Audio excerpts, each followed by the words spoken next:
Be ready and start. Sir, it may not be necessary to continue these levies for a long time.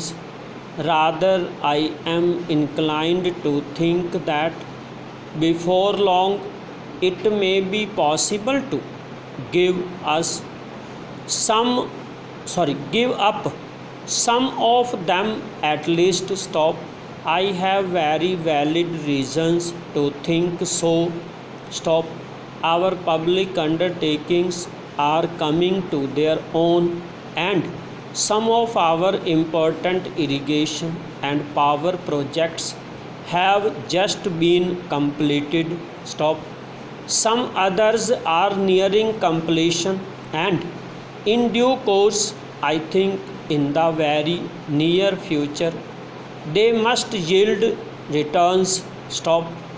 This will go a long way to lighten the burden of the common man. Per. We might, sir, also resort to some other ways. Stop. I suggest that we might take to public trading in some specific items of export and import. Stop.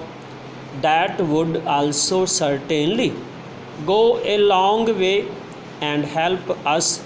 Stop. The private corporate sector has been steadily growing and has been developing capacity. Stop.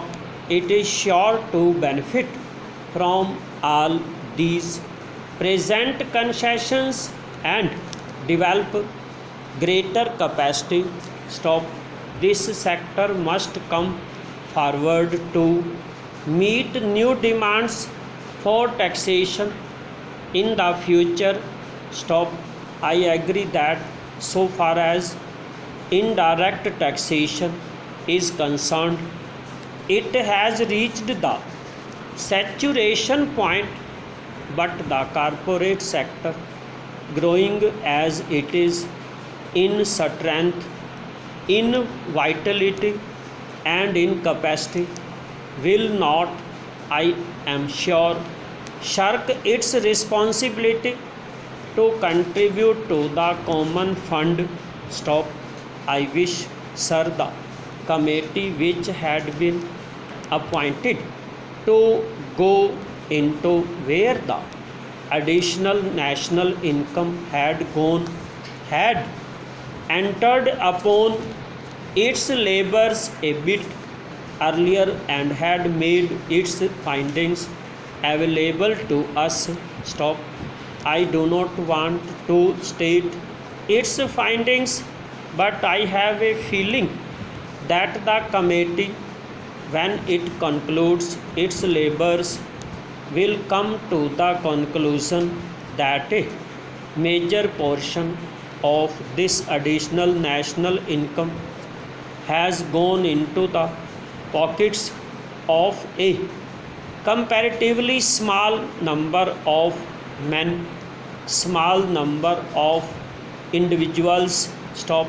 And it is they who must in future contribute their share to the country's taxation needs, because the profits they have earned are not all due to their own efforts and enterprise only.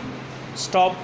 To a very large measure, they are the result of the economic policies of the government, and due to certain other circumstances to which they did not contribute anything. Stop. Therefore, there is ample justification for the two taxes, the capital gains tax and the excess profits tax. Stop. I need not go in detail into all the reasons that my honorable friend has explained earlier too lucidly, but I must say that I entirely agree with them all. over.